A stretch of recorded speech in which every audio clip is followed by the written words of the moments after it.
Hey, what's going on? Welcome back to the Bring the Sink podcast. I'm your host, The Hammer, and we got a good one for you today. This is episode 19. We're so close to the 20th episode. I got something special planned for you guys for the 20th episode, but for right now, here's what we got going on. We got the pre-2026 NFL Draft power rankings, and I'm ranking all 32 NFL teams, man. I'm not holding back. Give me every single one of the teams. Obviously, 32 through 20, I'm not really going to spend a lot of time talking about. If at all, I'm probably just going to mention the number, mention slightly why I'm putting them there, but for the most part, these are teams nobody can really give a crap about, so, I'm not really going to waste my time talking about them. And then once we get past 20, I'll probably start interjecting my thoughts and, explaining myself here and there. And then obviously once I get through 10 through 1, at that point, what it's going to be is going to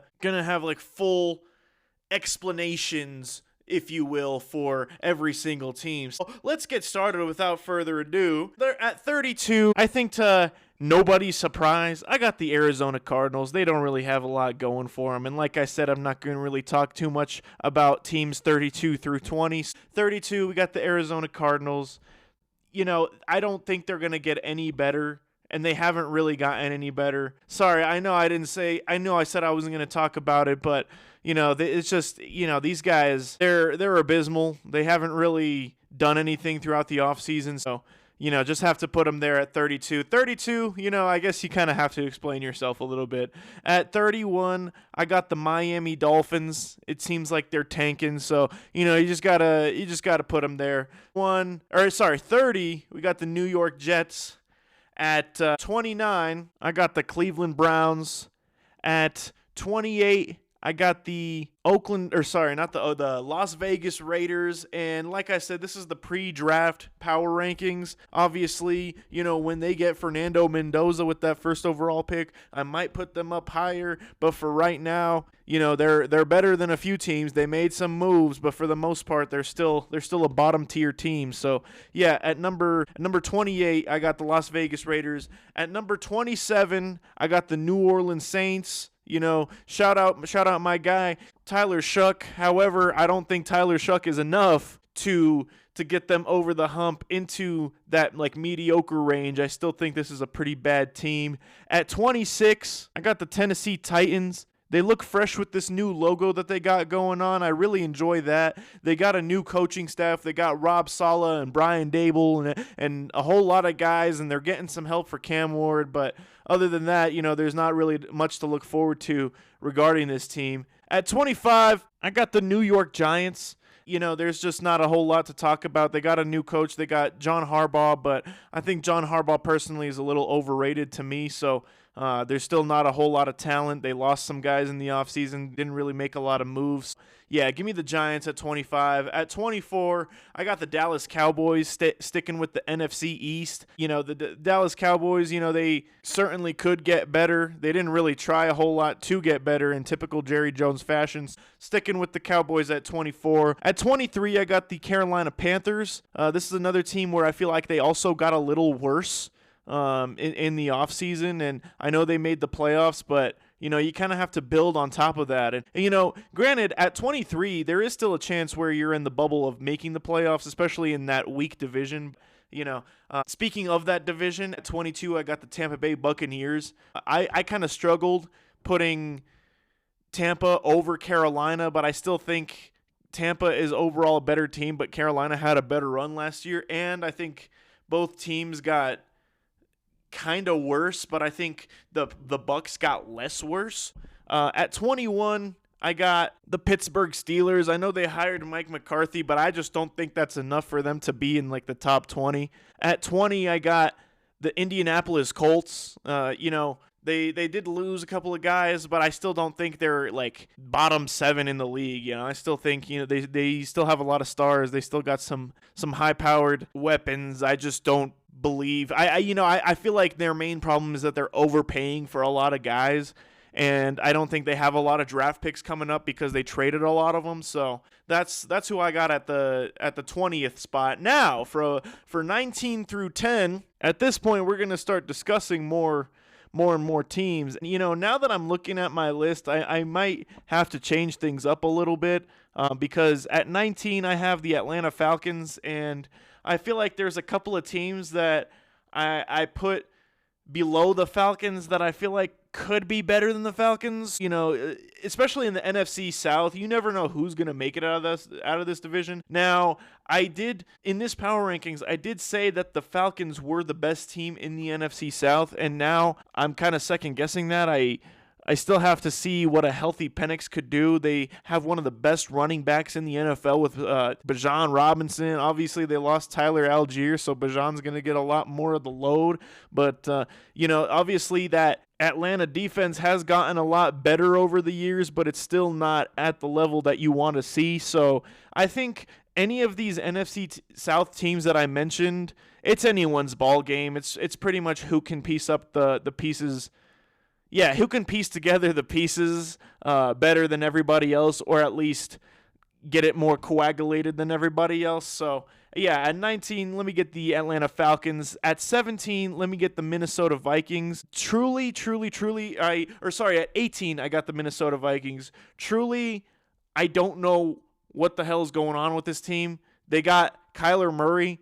They got J.J. McCarthy. I don't know if that means they are moving on from J.J. McCarthy. I don't know if they're just trying to light a fire underneath his butt, or I truly don't know what's going on. They got two quarterbacks that I don't think anybody else in the league wants, and now they're kind of playing against each other. It's kind of a clown show in Minnesota. Now, the saving grace is they have Justin Jefferson, and more importantly, they have that incredible defense, and they have one of the best kickers in the league. So literally, all they're missing is just a competent quarterback, and they'll be in the top 10 without a doubt. Not so much Super Bowl contenders, but definitely like a top 12, top 10 team perennially, as long as they can just get a quarterback or just competent quarterback output at that position. That's literally all they're missing. They are literally one piece away. So that's why I can't rank them any higher than 18 right now. But yeah, there's just a lot to look forward to during this season. Unfortunately, they're in the NFC North, so that kind of that kind of lowers their expectation a little bit.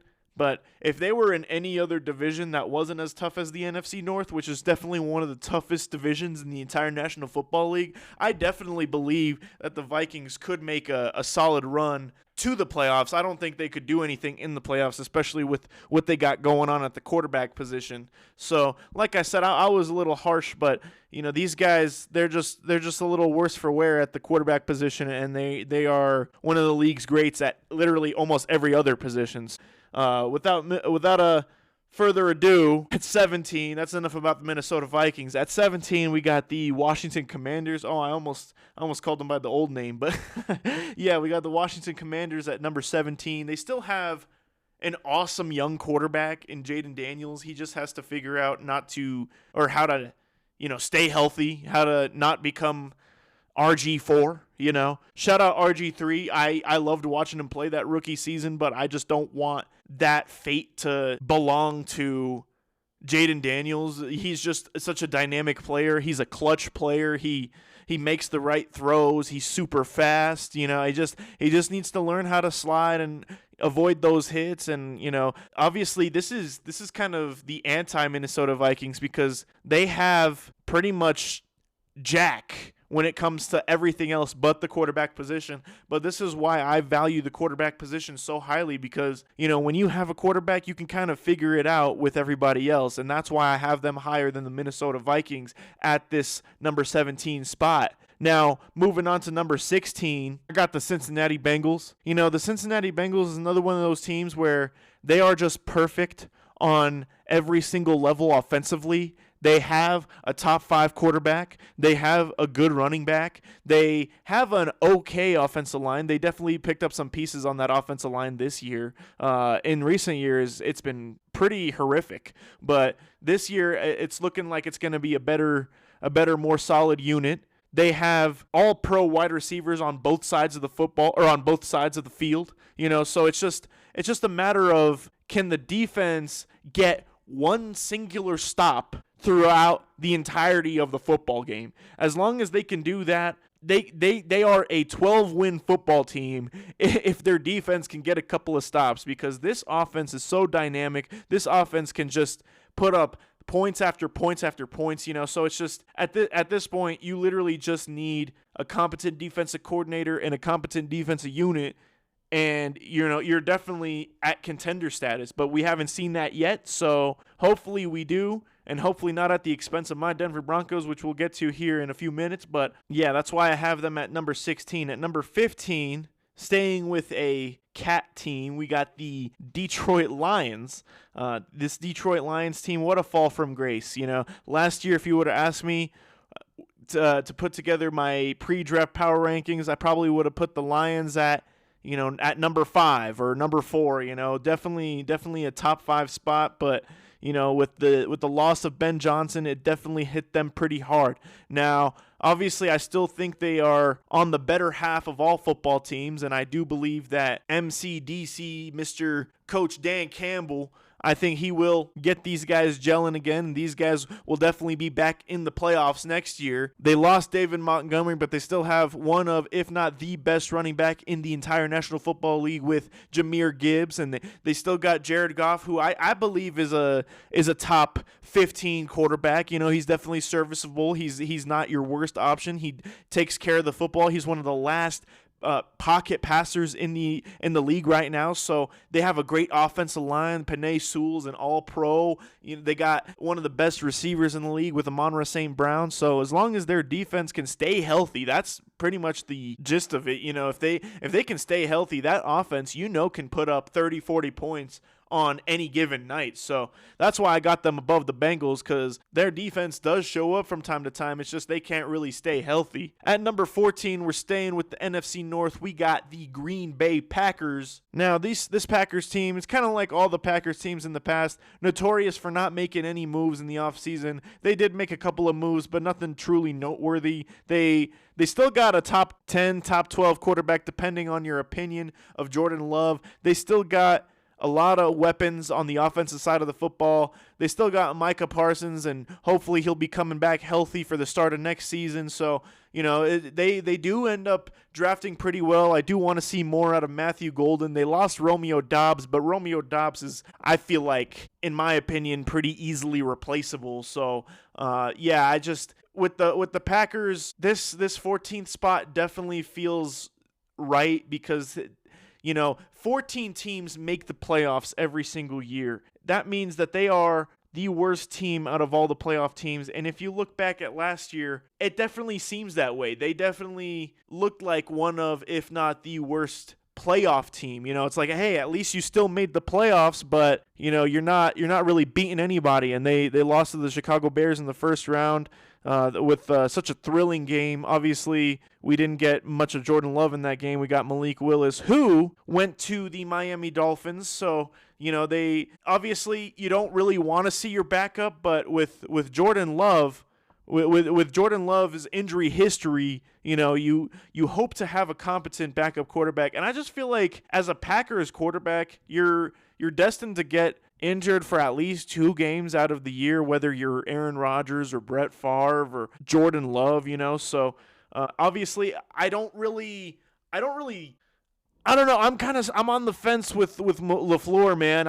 Sometimes he just makes these moves where I'm like, wow, this guy's a genius. And other times he makes moves where I'm like, I thought this guy was a genius, and now I'm questioning myself. So, yeah, that's why I got the Packers at 13. It's just, I don't know, it's just kind of stuck in that purgatory where, you're good, but you're not good enough to get over the hump. I mean, sometimes you are, and then other times you're not. So it's just a lot of inconsistencies, but there's more good than bad when it comes to those inconsistencies. Anyways, moving on. Number 13, I got the San Diego Superchargers, but in this case, it's actually the Los Angeles Superchargers. So, anyways, you got Justin Herbert, who, in my opinion, is a top 10 quarterback. I mean, we have yet to see him actually win a game that matters, but, they have a a great team. They have a great team all around, both offensively, defensively, and special teams, but they just cannot, for the life of them, ever stay healthy. And I feel like that's the case for a lot of these California teams. I don't know what's in that California air, that California water. I don't know if it's the chemtrails out there. I don't know what's going on out there. Let me put on my tinfoil hat on for a second, but, it's just there's these California teams, man. I'm about to get to another one here in a second, but these guys just can't stay healthy to save their lives, and this has been the story for the Chargers every single year since pretty much I was a baby, man. Like, they just always get injured every single year. Now, Justin Herbert's kind of been a Superman. He's kind of, remained on the course no matter what. He broke his hand towards the end of last year, and he still played every single down, every single snap. So, shout out to Justin Herbert, but when you're on your fourth or fifth string offensive line in a playoff game and you just put up such pathetic numbers, it's just at this point I can barely take you seriously. And I truly don't understand if it's like a trainer issue or a conditioning issue, but these guys just seem to get injured, fall off the bone style like a barbecue brisket. It's crazy. I don't understand what's going on. I don't wish their injury woes upon any team in the National Football League, but it just seems to happen to them more than anybody. Like, they're truly one of the best teams in the entire league when it comes to on paper roster, but I don't know if they just have performance anxiety when the moment actually comes up, or it's just these guys, they can't stay healthy and they can't perform well in the clutch. So that's why I have them at 13 right now. Now, moving on to the next California team that I was mentioning at number 12, I got the San Francisco 49er. It doesn't work as well as the Superchargers one, but yeah, this is another team where they added a 88-year-old Mike Evans. I don't know how much that's really going to help them. I don't know how much he has left in the tank, but, talk about injuries, man. This guy, he was injured last year. You had a lot of injuries on both sides of the ball last year to the point where it was literally only Christian McCaffrey and Brock Purdy. And it seems like, speaking of CMC, it seems like every other year he's healthy. And last year he was pretty healthy. So that means this year, God forbid, something might happen to him. And don't say I didn't warn you, because it's literally every other year. So take that one a grain of salt when you're drafting your fantasy team and you see him available at pick number 7 and you don't know whether to pick him or to pick Saquon Barkley. So at this point, I truly don't know how to react regarding the 49ers. This is also another team where it's like every other year they make it to the Super Bowl. So maybe this is a year where they're going to be in the top 3 in the league, and they're going to win 14 games, make it to the Super Bowl, and then lose again to the Chiefs, and everybody just goes home sad at the end of the year because we have to watch another Chiefs Super Bowl. Now, speaking of the Chiefs, at number 11, I got the Kansas City Chiefs. This is so weird to be ranking this team that has either won or gotten to the Super Bowl almost every single year in the Patrick Mahomes era, to be ranking them outside of the top 10. However, I just feel like the wheels were falling off long before the Patrick Mahomes injury last year. We don't know how well he's going to recover. And if he does recover and he makes a full recovery, I still don't believe that this team is good enough to compete with the rest of the top 10 teams that I'm about to mention. And obviously, you got a top 5 quarterback with Patrick Mahomes. And I know I'm saying obviously a lot. It may not be too obvious to you, and that's why you're listening to this. So I'll try to cut back on that. But, you got Patrick Mahomes, top 5, top 3 quarterback, top 1, depending on who you are and what your opinion is. But Andy Reid, I believe, is on his way out. I think this is probably going to be his last year coaching, maybe his second to last year coaching. Travis Kelce's probably just coming back for one more year. I saw that he just today signed a contract extension with the Chiefs for 3 years, $54 million, which, diabolical, by the way. I don't believe that he's worth $54 million over the span of 3 years. That's kind of crazy, especially for a tight end. But I don't expect him to play out that contract. I'm pretty sure he's going to be as good as gone at the end of this year. I said this last year, but not obviously. You don't want to end your career that poorly or on that poor of a note when your star quarterback gets injured. You don't get that Hall of Fame tour. You don't get that goodbye, that like ride off into the sunset kind of thing. And that doesn't necessarily mean winning a Super Bowl, but obviously you want to have a better end to the season than going 6-11, getting like a top 10 draft pick, missing the playoffs, your quarterback gets injured. That's not a storybook ending for an illustrious career. At number 10, now we're cracking into the real dogs of the NFL, the real teams. At number 10, give me the Chicago Bears, man. It's so weird, man. I'm ranking the Chicago Bears over the Kansas City Chiefs. Oh, and one more thing about the Kansas City Chiefs before I get into the Bears. That Kenneth Walker move, it was a good move. It doesn't really move the needle for me. You know, they have good weapons, and whether or not they have good guys around, it doesn't. They kind of have the same offense no matter who's at the helm. Unless, like, the most important piece is definitely Patrick Mahomes. Everybody else is pretty much interchangeable, plug and play. So, you know, they got Kenneth Walker, Super Bowl MVP. Doesn't necessarily move the needle for me. Like I always say, a running back is only extremely necessary when you are a contending team. And at this point, the Chiefs, after what we saw last year, are not a contending team. And it's so weird to say, but we have to get that monkey off of our backs. This is not the same Chiefs of 2, 3, 4 years ago. This is a completely different Chiefs team. Now, if Kenneth Walker went to the Rams or to the Patriots or something, at that point I might believe, oh, that actually might move the needle. These guys are definitely a lot better of a football team, and that might even push them over the hump, you know. But going to a mid-tier team like Kansas City, which is so satisfying to say, by the way, but going to a mid-tier team in Kansas City, it doesn't necessarily move the needle enough for me to put them over that contention hump. Now, back to the Chicago Bears at number 10. The Chicago Bears had a phenomenal season. Do I believe that they are going to replicate how they won last year? No. But I do believe that they got better, and I do believe that they will get even better, which means they're not going to have those lucky wins that they had last year. They're going to have clear and convincing wins, which they didn't have a whole lot of last year. And Ben Johnson, he's a great coach, one hell of a coach. He's got those boys playing, and he's only going to get them better. And now with the continuity and bringing all those guys back, bringing in some more guys, I truly believe that's the team to fear coming out of the NFC North. You know, they got Caleb Williams, who,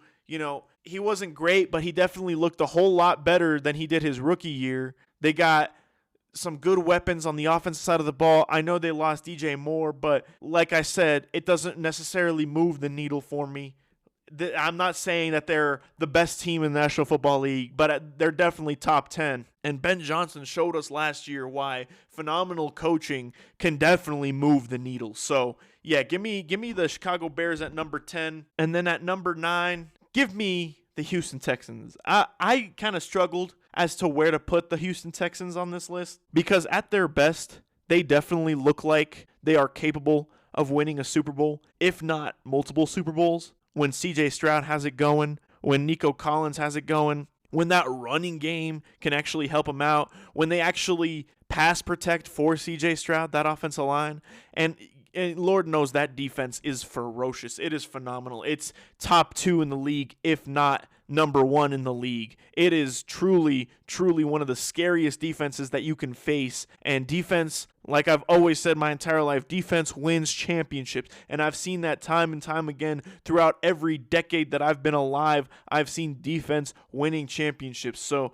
if they can keep that defense together, which they have throughout this season, and they can stay healthy, and they can actually protect for CJ Stroud, and CJ Stroud doesn't throw like he has an IQ of 48, you know, and that run game actually helps him out, this is going to be a very, very, very scary team, man. So, yeah, obviously I don't want to run into these guys in the playoffs, but if I run into these guys in the playoffs and CJ Stroud, every other throw that he's throwing is an interception, At that point, I am totally fine. Give me the Texans all day, every day. But if I'm running into the Texans and CJ Stroud is having himself a game and that running game is going and that special teams is going with Kaimi Fairbairn, and obviously you know that defense is going to be going no matter what, at that point, they're a very, very hard team to face, a very hard team to beat. The Broncos barely beat them, and that was with Davis Mills, who might have had a better game against that Broncos defense than CJ Stroud could have had. You never truly know. Shoulda, woulda, coulda.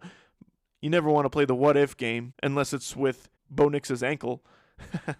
But, yeah, I'll never get over that. But, yeah, this Texans team, they're so wildly inconsistent, but they're inconsistent in the right ways. It's not like the Dallas Cowboys, the other team in Texas, where the offense is going, but the defense can't stop a nosebleed. These guys have the exact opposite problems. The defense could stop a gunshot wound, but they can't put up any points.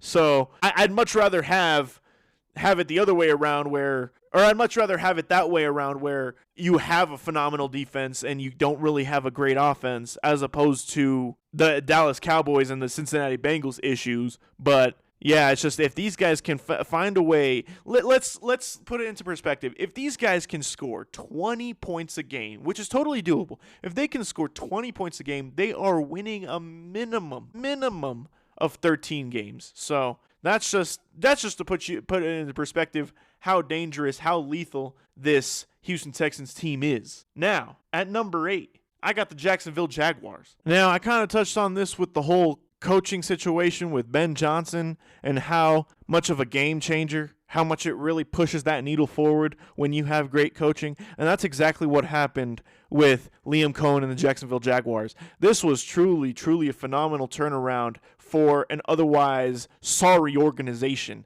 You know, now these guys actually have fans going to the games. You know, they have people buying jerseys. Shout out to those Jacksonville Jaguars fans who have always been attending the games, even with the paper bags over their heads, because that stadium has been empty for a very, very long time, with the exception of the few years that they made the playoffs here and there.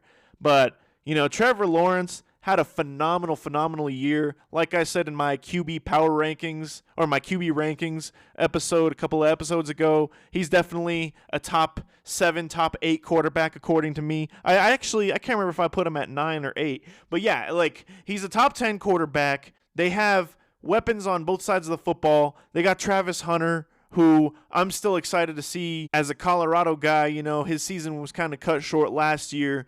You know, they got a great defense. They got a great offense. These guys can put it together. They kind of had the worst luck when it came to their playoff matchup last year because they won 13 games. They got the 3 seed, and they had to face the Buffalo Bills. Now, that was truly, truly one of the worst matchups that they could possibly face. If they faced off against, like, the Chargers or something, or even, you know, the Texans, I definitely think they would have beat both of those teams, or even the Steelers for that matter. They would have beat all 3 of those teams, but they got the shortest end of the stick. They got the Buffalo Bills, and unfortunately they were sent home early, which kind of worked out to the Broncos' favor because the Broncos were able to then take advantage of the Buffalo Bills' weaknesses and force 5 turnovers and win one of the most spectacular playoff games that I think I've ever witnessed in a very, very long time, to say the least.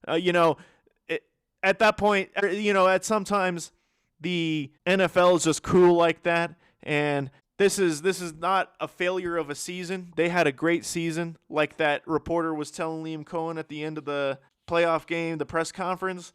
You know, they had a hell of a season. This is not something to hang their heads low for. You know, they definitely got I definitely expect them now to come back even better next year. And, you know, this is going to be one of the Hammer's hot takes of this episode, of episode 19. But I would not be surprised if the Jacksonville Jaguars were the number 2 or number 1 seed of the AFC next year. I'm not going to make any guarantees. I'm not going to mention where they will go in the playoffs, how far they'll go in the playoffs, or if they'll make it to the Super Bowl, or if they'll win the Super Bowl. I'm not mentioning that as of right now. It's March. Everybody's got to calm down, you know, but I would not be surprised, especially if they have another phenomenal draft class like they did last year. I would not be surprised if they were the number 1 or number 2 seed in the AFC next year. Now, moving on to number 7, I got the Baltimore Ravens. Now, this is kind of where it gets a little icky for me because there's a lot of teams that I feel like are on the same exact level as the Baltimore Ravens, like the Eagles or the Patriots, but I have to put them this low because they didn't make the playoffs last year, but they hired Jesse Minter. They got Trey Hendrickson. They made a lot of upgrades. I am very excited to see if this, like I said, I feel like I'm a broken record. If they can stay healthy, this might be the season where the Ravens could get over the hump. I'm not guaranteeing that.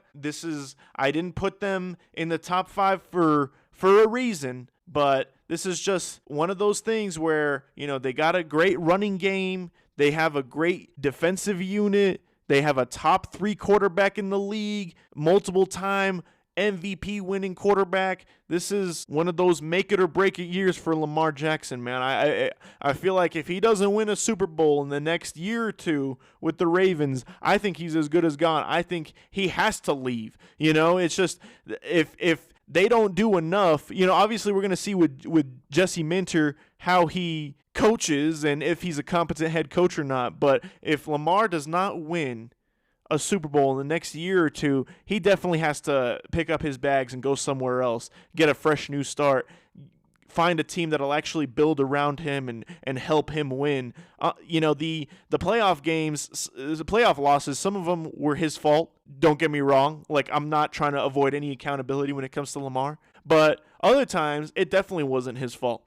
So at this point, he's got to get a couple more playoff wins under his belt to really solidify himself as one of the league's elite. He's already done that with his MVP awards, but he's in desperate need of some more playoff victories, almost just as bad as Justin Herbert is. Justin Herbert doesn't have any playoff wins at all, so I think he needs a little more. But Lamar is just so fun and so spectacular to watch in the regular season, especially if he stays healthy. He just needs to do that in the playoffs. Like, why are you so special to watch during the regular season and in the playoffs you just forget how to play football? So that's why I got the Ravens at 7, even though there's a couple of other teams where I feel like they're just on par with the Ravens.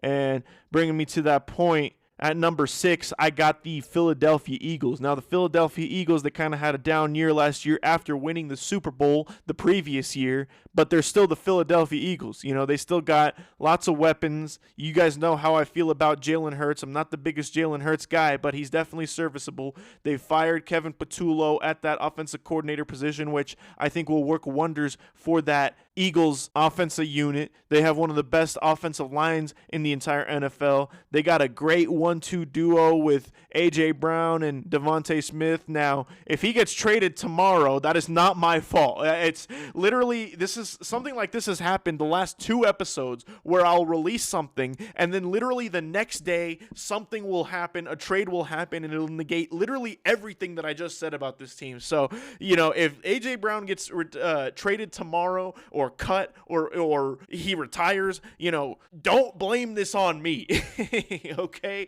But yeah, shout out to that unit on offense. They have a phenomenal offense, and now people have kind of forgotten about the tush push, which I feel like they wanted that to happen last year, and that's why they didn't really run it all that much, especially the second half of the season. So I don't know if people just found out how to stop it, or if it just became less effective, or they just wanted people to kind of lull to sleep so that way they can bring it back heavier and harder next year, because now, if they were running it too much, then it definitely would have gotten banned. But they didn't really run it that much, and now nobody even brought it up in any of the league meetings so far. They're not even talking about it anymore. So it's like, I think they kind of lulled everybody to sleep about it, so now they're going to bring it back even worse and even harder and with even more fury. Now, do I believe that they are a Super Bowl contender? I think, if they hire the right offensive coordinator, if they can get gelling on offense again, that defense is phenomenal. They have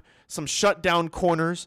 They have a great secondary, especially with those safeties. They have monsters at that defensive line position. They have some of the best linebackers in the entire National Football League. They have Jake Elliott at kicker, who was one of the best kickers in the league, and then he kind of stunk up the joint last year. So hopefully he can kind of figure out what's going on with him at that point. But the Eagles, as much as I hate their fans, I think they're probably one of the worst fan bases in the entire league.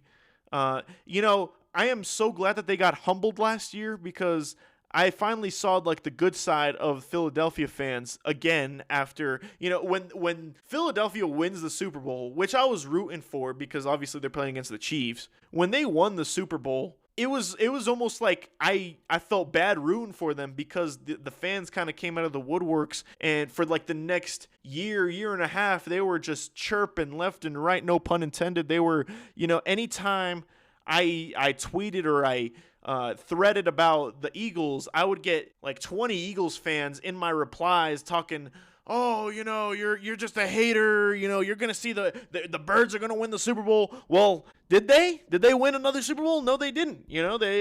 Last I checked, it was the Seahawks that won the Super Bowl this year. I don't even think the Eagles came close. They got bounced in the first round. So as much as I hate their fans, I got to give the actual team its respect. And, Nick Sirianni, I don't know. He's a Super Bowl winning head coach, so obviously he's doing something right. I don't necessarily know what exactly he does. I don't think he calls any of the plays. He's definitely more of a leader amongst men, but he definitely, I do like the fact that he's instilling kind of like this like mafia vibe on that sideline. He's got like Big Dom and everybody, and those Italian guys with the sausage and peppers. I do like that. That is kind of a cool culture to have, but there was a lot of drama in that locker room last year. So if they can avoid the drama, if they can get good compensation, if they do end up trading A.J. Brown, I said it. Now it won't happen. Now, congratulations, Eagles fans. You guys are running it back with Devontae Smith and A.J. Brown again, but don't blame me if it happens. Anyways, yeah, if they can get things gelling again, I think they can definitely win the NFC and even win the Super Bowl next year. And that's not necessarily a prediction because they already did it. So it's just kind of an educated guess, I should say. Now, number 5, I mentioned them earlier. These are all kind of similar teams. They're all around the same skill levels, but I got the New England Patriots. The New England Patriots, I'm being nice because I wanted to put them at 7, but I just couldn't put them below the Eagles and the Ravens after the seasons that both of those two teams had, especially when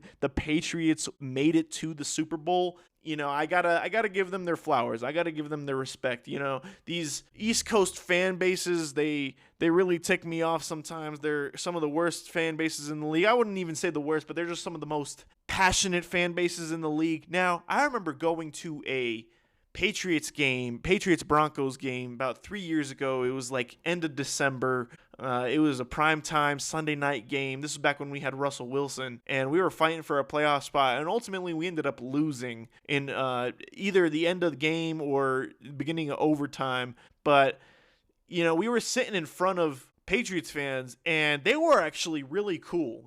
When I was interacting with those Patriots fans, they were really freaking cool. They were chatting with us. They were very humble because at this point, the Patriots were really bad. And when the Patriots have that slice of humble pie, it really brings out who the true, real fans of the Patriots are. Now, those real Patriots fans, for the most part, I think are actually pretty good guys. But, when the Patriots are winning and they're winning almost every single game, like last year when they won 14 games and made it to the Super Bowl, that's what brings out the toxic Patriots, those like fair weather Patriot fans where they're just, oh, the Patriots, they're going to win another Super Bowl, like that, that's just, I'm not power ranking fan bases here, but this is just something I had to get off of my chest. Now, the actual team itself, they're very, very, very well coached with the combination of head coach Mike Vrabel and the offensive coordinator Josh McDaniels. Their quarterback Drake May had one of the best seasons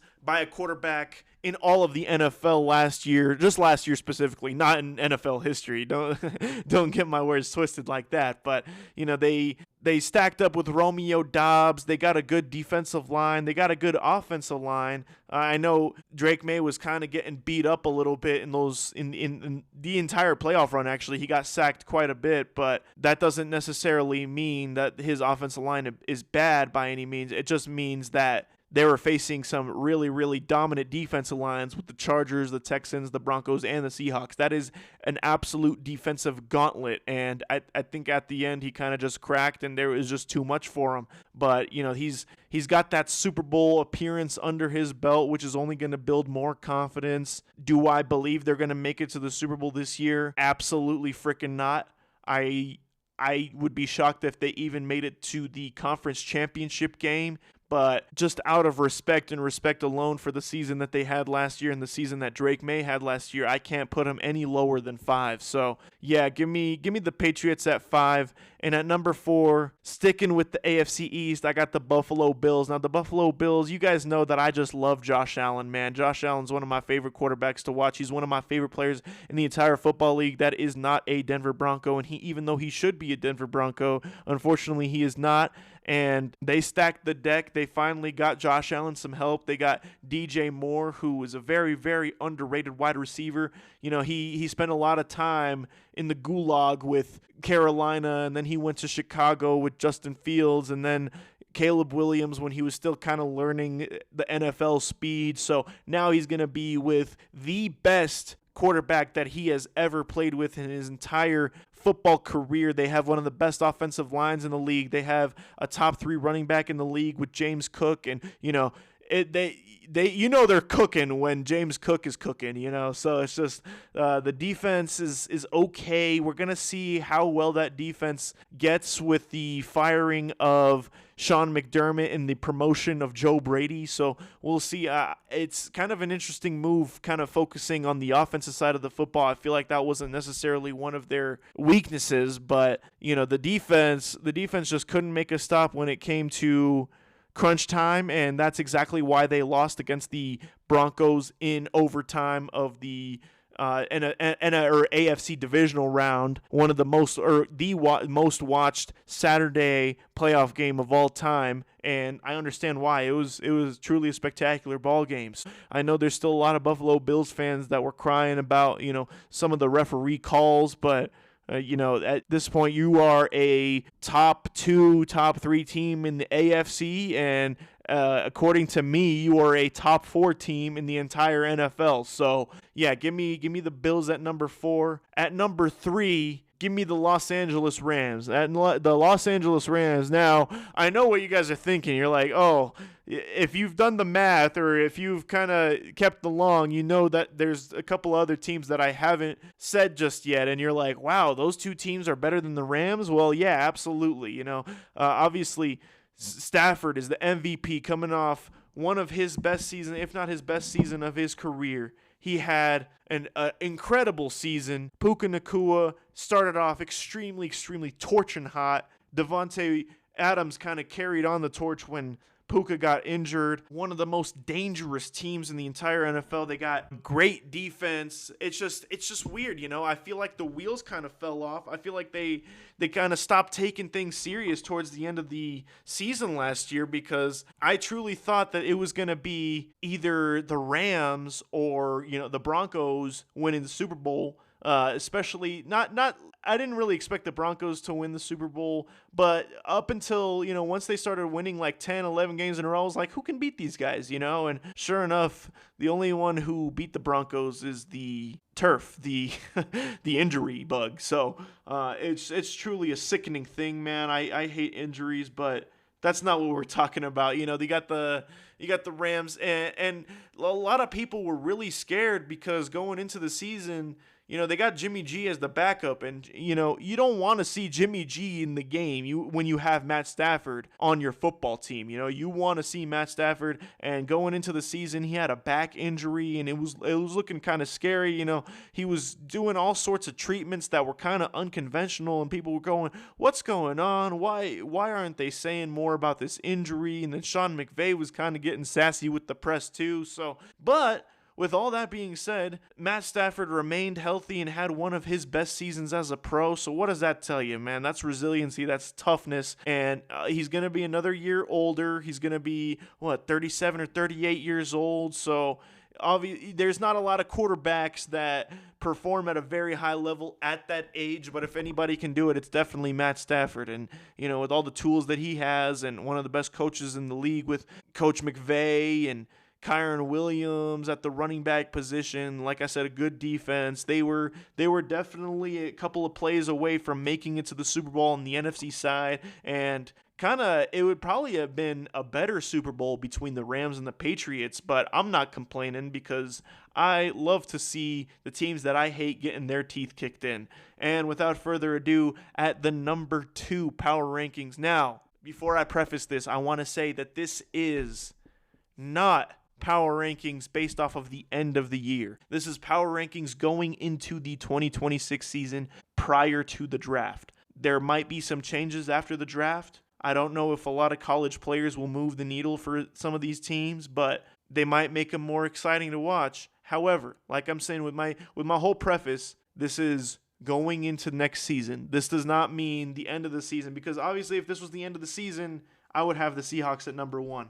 But with that being said, I have the Seahawks at number 2 because even though they won the Super Bowl, even though they have one of the best defensive units in the league, the best defensive coach masterminds in the league with Mike Macdonald, Sam Darnold, who has turned into an awesome quarterback, someone that's really fun to watch, they lost a lot of guys. They still have JSN, who is probably going to perform just as well, if not better, than he did last year, which is kind of tough to do, but he at one point in the season, he accounted for 77% of the total offense, and now he might have to account for more because they lost Kenneth Walker. And if they're running with Charbonnet and Emmanuel Wilson from Green Bay, it's definitely not going to look the same. And I can promise you that. Charbonnet is good, but he's no Kenneth Walker III. Now, like I said earlier when I was talking about with the Chiefs, a great running back only moves the needle if you are a great team. Like when the Eagles signed Saquon Barkley and it put him over the top. Losing a great running back could definitely move the needle in the opposite direction. And I'm not even just talking about Kenneth Walker specifically, losing and just running back specifically, because they also lost a lot of guys on the defensive side of the ball, and the defense was their bread and butter. The defense is why they won that Super Bowl. Now, I absolutely and 100% trust Mike Macdonald to get the next guys up ready to go, strength and numbers wise, for this next season. But when you lose guys like Tariq Woolen and Mike Jackson and not Mike Jackson, sorry, Kobe Bryant. I was like, Michael Jordan? No. When you lose like Kobe Bryant and Tariq Woolen, and these guys are some of the best at their position in the entire league. So when you lose those guys, even if you do a good job of replacing them, it's going to be very, very hard to replace that same exact level of production. It's very, very rare that lightning strikes twice. So that's why I have them at number 2. And without further ado, I know I'm sounding a little biased here. Please forgive me, but I can't believe I'm even saying this, because if you guys listened to my podcast episode last week when I was talking about all the notable free agency moves and trades that each team has made, I was really disappointed in my Denver Broncos for not making any moves. And legit, like I said with the Eagles and A.J. Brown and Max Crosby with the Ravens/Raiders, as soon as I released that episode, 14 hours later, I get the notification through one of my friends. I didn't even have my phone on me at the time. I was at work. Through one of my friends, my coworker, he told me we just traded for Jalen Waddle, and he showed me the post, and it was a source that I wasn't necessarily familiar with. It didn't really look like a real source. I was like, are you sure about that? Say you swear to God, bro. Like, there's no way, there's no way. And then, sure enough, he showed me from an actual source, from the actual NFL Instagram page, and then Adam Schefter and everything, and I was like, oh, wow. Now, this is something that the Broncos have needed for a long, long time, even before Bo Nix. They needed an offensive playmaker. They needed a weapon, and I am so glad that they traded a late first rounder and a third rounder, and then kind of traded up in the fourth round to get this guy, man. Like Jalen Waddle, like I said with the running backs, they don't necessarily move the needle unless you're a great team. Well, the Broncos were a great team last year, and they didn't have a cent. They didn't have a single string of a weapon. They didn't even have a single thought of a weapon last year. And now with the dynamic playmaking abilities of Jalen Waddle matched up with Courtland Sutton, now you're going to take off all the attention from Courtland Sutton. Hopefully Sutton will actually start producing more because he's not always going to have the number one corner on him. He still had some relatively okay production last year, but I don't believe that Sutton, especially at this point in his career, is the number one receiver. And if he is, you are certainly in trouble. So I truly can't believe that we were able to pull off that trade.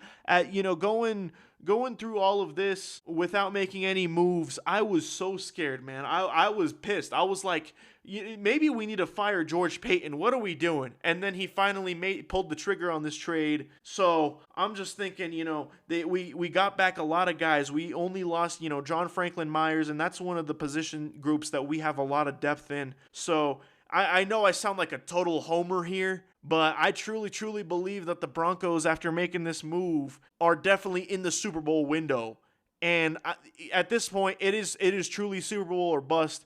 You need Bo Nix to get better. You got Davis Webb calling the plays instead of Sean Payton, which should make that offensive unit run even better. Even without Jalen Waddle, it should have been run even better. But now with the addition of Jalen Waddle, who, when I was watching his highlights, one thing that I truly noticed is that he is really good at yards after the catch, yak. The Broncos were one of the worst teams last year when it came to yak, and we got a guy specifically designed to get all the yak, so give me all the yak, man. I am missing it. I forgot what a yard after the catch really is, and now it's going to take off the pressure from a lot of those guys, and maybe he could even teach the younger guys like Troy Franklin and Pat Bryant. There's going to be a lot more depth now. When I look at that wide receiver position group, which was one of the weakest in the league prior to this move, now we got Jalen Waddle, Courtland Sutton, Marvin Mims, Troy Franklin, Pat Bryant, all those younger guys. They're not going to get a whole lot of reps, but they're going to be learning, and they're going to be like understudy. It's going to be a good time. And we brought back Dobbins, and I pray that Dobbins remains healthy for the entirety of the year, because that's another thing, man. I feel like if we had Dobbins for that AFC Championship game, we could have very well won that game even without Bo Nix. So if we can get, Bo Nix, fully healthy, God willing, fully healthy J.K. Dobbins with a sprinkle of R.J. Harvey here and there. If we can get, obviously, like, our offensive line was one of the best units in the league last year. Give Bo Nix all the time in the world to either run or pass or play action or read option or whatever, create some holes, create some space. And then you got guys that are actually going to be getting open down the field. And then you have one of the best, like, top 3 defensive units in the entire league. This is Super Bowl or bust. If anything goes wrong next year, the season is an absolute failure. You need to reach the Super Bowl. You need to win the Super Bowl. And that's exactly going to be my expectation this year as a Broncos fan. And I know that there's not a lot of media on the Broncos right now, and I like it that way. I'm the only form of sports media that's hyping up the Broncos, and that's kind of because I'm familiar with the Denver Broncos. But, like I said, Bo Nix, he's going to make the jump. He's a top 10 quarterback in my eyes right now. And that this team with Sean Payton just doing the managerial role and Davis Webb calling the plays, and we still got Vance Joseph for another year. He might get another head coaching job next year, but we still got him for another year. This continuity is huge, man. So I know I didn't mention, or I didn't talk about the Jalen Waddle trade after it happened, but this is kind of I was kind of saving it for this moment. I was like, should I just release like a half episode just talking about, like, I was going to release like episode 18.5 just talking about the trade, but I was like, nah, let me just interject it, because obviously I'm going to be talking about the Broncos when I talk about these power rankings and I go through every single team, so I'm just going to talk about it then. A phenomenal trade. Do I feel like we gave up too much? Initially, I thought so, but then the more and more I thought about it, I was like, wait, no, this is, a 30th 30th overall draft pick. That's like a second rounder. I'll trade a second rounder, and a 30th in the third round as well. What is that, like a fourth rounder? And then we traded up in the fourth round too. So it's like we lost the second round and a fourth rounder. Like, cut me a break, man. Like, this is I would take that deal all day long. And prior to the trade, I was kind of convincing myself, oh, maybe we could trade for A.J. Brown. Brian Baldinger was saying A.J. Brown was available and that there was mutual interest, but at that point, I am so glad that we didn't do that and we ended up with Jalen Waddle instead, because as much as A.J. Brown is a good wide receiver, personality-wise, I'd much rather have somebody like Jalen Waddle, who hasn't made a lot of headlines regarding his personality, I should say, and I'm just going to leave it at that. So thank you guys so much for listening. This has been episode 19. This has been a much longer episode 19 than initially expected, but if you made it all the way through, thank you guys so much. I'll see you guys next week for a very special episode 20. This has been your host, The Hammer. Be sure to follow us on social media, Instagram, TikTok, at Bring the Sync Pod. I might create a Twitter here soon, but yeah, for right now, Instagram, TikTok, at Bring the Sync Pod. This is your host, The Hammer, speaking. Good night and peace.